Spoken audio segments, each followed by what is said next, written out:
اور اس کی human rights committee اس پر ایک دفعہ میٹنگ کر چکی ہے، اگلی میٹنگ جلد ہوگی۔ دوسری بات یہ ہے کہ جب اس ایشو پر سینیٹر مشتاق صاحب کی جانب سے یہ ترامیم آئیں اور اس کے بعد جس طرح انہوں نے جس آہنگ میں اس معاملے پر آواز اٹھائی اور پھر مختلف لوگ ان کے ساتھ شریک ہوتے گئے، اور جب اخلاص کے ساتھ کام کیا جاتا ہے تو اللہ تعالیٰ اس میں برکت ڈالتا ہے، تو ہم نے دیکھا کہ 2-3 ہفتوں میں ہی ایک ماحول بن گیا ہے، اور اب ہر جگہ، ہر گھر میں، ہر مجلس میں اس پر بحث ہو رہی ہے، اور اس قانون کی حقیقت اصل میں کھل کر سامنے آ گئی ہے۔ میں اس کی تھوڑی سی وضاحت کچھ دیر میں کروں گا انشاءاللہ۔ لیکن جب وہ حقیقت سامنے آ گئی ہے تو اب دوسری جانب سے جنہوں نے یہ اتنی لمبی چال چلی تھی اور اتنا سارا کچھ کرنے کے بعد وہ یہ قانون بنانے میں کامیاب ہو گئے تھے، ابھی ندیم فرحت صاحب نے کافی تفصیل سے بتایا ہے کہ کن کن مراحل سے یہ سارا مسئلہ گزرا ہے، تو اب ان کی جانب سے ایک اور کوشش پچھلے چند دنوں سے چل رہی ہے، اور اس وقت میری خواہش یہ ہے کہ اس کوشش پر آپ سب کی نظر رہے تاکہ اصل مسئلے سے ہم اس سے ہٹ کر کسی اور مسئلے میں نہ الجھ جائیں۔ وہ کوشش کیا ہو رہی ہے؟ سوشل میڈیا پر پرٹیکولرلی جس طرح کی بحث چل رہی ہے اور دیگر فورمز پر بھی بتایا یہ جاتا ہے کہ مذہبی طبقے کا خیال یہ ہے کہ اس ایکٹ کی وجہ سے معاشرے میں فحاشی اور عریانی پھیلے گی، ہم جنس پرستی کو ترویج ملے گا، اور اس طرح سیم سیکس میرجز کا سلسلہ شروع ہو جائے گا، حالانکہ بل میں، ایکٹ میں تو ایسا کچھ نہیں ہے، قانون میں تو ایسا کچھ نہیں ہے۔ یہ جو بات ہے کہ اس ایکٹ کے نتائج یہ ہوں گے، اس سے مجھے انکار نہیں ہے، بلکہ میں اسی کا قائل ہوں کہ اس ایکٹ کو اگر اسی طرح چھوڑ دیا جائے تو کچھ عرصے میں یہ سارا کچھ ہوگا جو ابھی میں نے بتایا ہے، اور جس کی اچھی وضاحت ہمارے دوست گیلانی صاحب نے کی ہے۔ لیکن یہ اصل مسئلہ نہیں ہے، یہ اس مسئلے کے نتائج اور عواقب ہیں،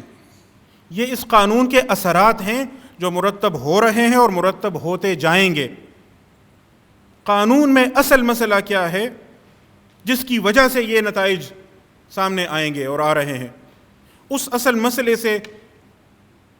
صرف نظر نہیں کرنا چاہیے، اور اس اصل مسئلے پر فوکس مسلسل رہنا چاہیے، اور بحث چاہے ان نتائج اور عواقب پر بھی کچھ نہ کچھ ہوتی رہے، لیکن ہمیں بھرپور کوشش کرنی چاہیے کہ اس اصل مسئلے کی طرف بحث کو لایا جائے۔ وہ اصل مسئلہ کیا ہے؟ اس اصل مسئلے کے ہیں 3 اجزاء، اور اس میں سے ایک ایک جزء اہم ہے، اور ان کا مجموعہ ظاہر ہے بہت اہم ہے۔ ایک جزء یہ ہے کہ جنس اور صنف میں فرق ہے، جنس الگ چیز ہے، صنف الگ چیز ہے، ان دونوں میں تلازم نہیں ہے کہ جو جنس ہے وہی صنف ہے، جو صنف ہے وہی جنس ہے، نہیں، جنس الگ چیز ہے، صنف الگ چیز ہے۔ دوسری بات یہ کہ جنس بایولوجیکل ہے، اس کا تعلق جسم سے ہے، صنف معاشرے میں ان توقعات سے ہے، ان اقدار سے ہے جو مخصوص جنس کے ساتھ معاشرے نے منسلک کیے ہوئے ہیں۔ مرد ایسے کام نہیں کرتے، عورتوں کو ایسا نہیں کرنا چاہیے، کہتے ہیں یہ سوشل کنسٹرکٹ ہے، یہ معاشرے نے یہ چیزیں بنائی ہیں۔ وہ بایولوجی ہے، یہ سوشالوجی ہے۔ تیسری چیز یہ ہے کہ جب جنس الگ چیز ہے، صنف الگ چیز ہے، جنس کا تعلق بایولوجی سے ہے، صنف کا تعلق سوشالوجی سے ہے، تو تیسری چیز یہ آ گئی کہ صنف کا تعین معاشرے کے بجائے فرد کے اختیار میں ہونا چاہیے. معاشرے کا اس سے کوئی لینا دینا نہیں ہے کہ کوئی اپنے لیے کیا رول منتخب کرتا ہے, کیا کردار منتخب کرتا ہے. وہ صنف اپنے لیے جو بھی چنتا ہے وہ اس کا اپنا پرائیویٹ معاملہ ہے, وہ اس کے انر موسٹ فیلنگز پر مبنی ہے, جس سے کسی کا کوئی لینا دینا نہیں ہے.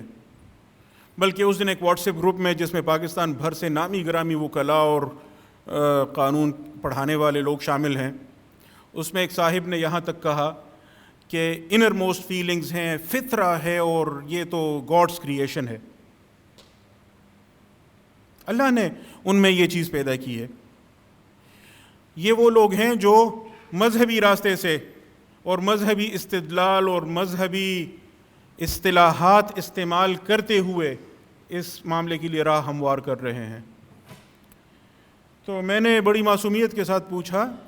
کہ اچھا, اللہ کی تخلیق تو ابلیس بھی تھا, تو اللہ کی تخلیق ہونے سے یہ کیسے معلوم ہوا کہ اللہ کے قانون کی روح سے وہ جائز ہوا؟ کیا بہتر نہیں ہوگا کہ ہم تکوینی امور اور تشریعی امور کو ایک دوسرے سے الگ رکھیں؟ اقبال نے کہا تھا, تقدیر کے پابند جمادات و نباتات, مومن فقط احکام الہی کا ہے پابند. تو جو تکوینی امور میں جو کچھ ہو رہا ہے اللہ جانے, اس کی حکمتیں اللہ کے علم میں ہیں. کچھ ہمیں بھی سمجھ میں آتی ہیں, بہت ساری ہماری سمجھ میں نہیں آتی, لیکن ہمارا جو کام ہے وہ یہ ہے کہ اللہ نے حکم کیا دیا ہے, شریعت کیا کہتی ہے. تو ان صاحب نے کہا کہ ابلیس دیکھیں کس طرح یعنی وہ منطقی مغالطے میں لوگوں کو مبتلا کرتے ہیں کہ ابلیس کا معاملہ مختلف ہے, کیونکہ فرشتوں کی طرح وہ بھی انسان تو نہیں تھا, ایک الگ مخلوق ہے. تو میں نے کہا ٹھیک ہے, you may replace Iblis with Pharaoh اور leaders of Sodom and Gomorrah for that matter. آپ چاہیں تو ابلیس کی جگہ یہاں فرعون کا نام لکھ لیں یا قوم لوط کے سرداروں کے نام لکھ لیں. اس کے بعد انہوں نے قہقہا لگایا اور کہا کہ آپ نے تو آپ کی اس بات کی وجہ سے میری ہنسی چھوٹ گئی. میں نے کہا اللہ آپ کو خوش رکھے, اسی طرح ہنستے مسکراتے رہا کریں. تو یہ ہے طریقہ. اس لیے اس اصل ایشو سے بات کہیں اور نہ چلی جائے, اور مجھے بلنٹلی کہنے دیں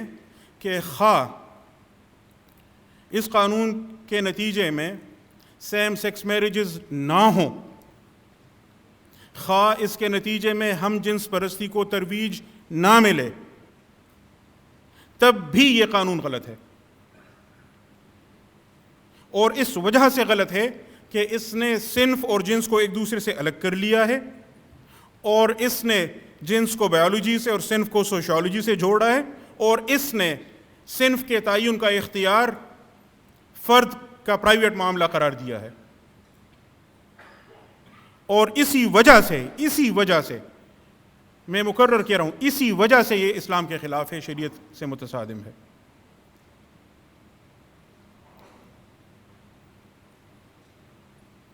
کوئی شخص بایولوجیکلی مرد ہے لیکن وہ کہے کہ میں عورت ہوں, اور کسی کو اس سے پوچھنے کا حق نہیں ہے, کسی کو اس پر اعتراض کا حق نہیں ہے, اور قانون اس کو عورت تسلیم کرے اور پھر قانون اس کو عورت کے تمام حقوق دے. یہ سارا تصور بنیادی طور پر اسلامی شریعت کے خلاف ہے, اور جو ہمارا اصل جھگڑا ہے وہ اسی ایشو پر ہے. اور میں اس ایشو سے ہٹ کر اس سے متعلق اور بھی بہت سارے مسائل ہیں مختلف فورمز پر کہتا رہا ہوں کہ اس وقت مذہب کے لیے عموماً, تمام مذاہب کے لیے, اسلام کے لیے خصوصاً جو سب سے بڑا چیلنج ہے وہ یہی سیکولر ہیومنزم ہے.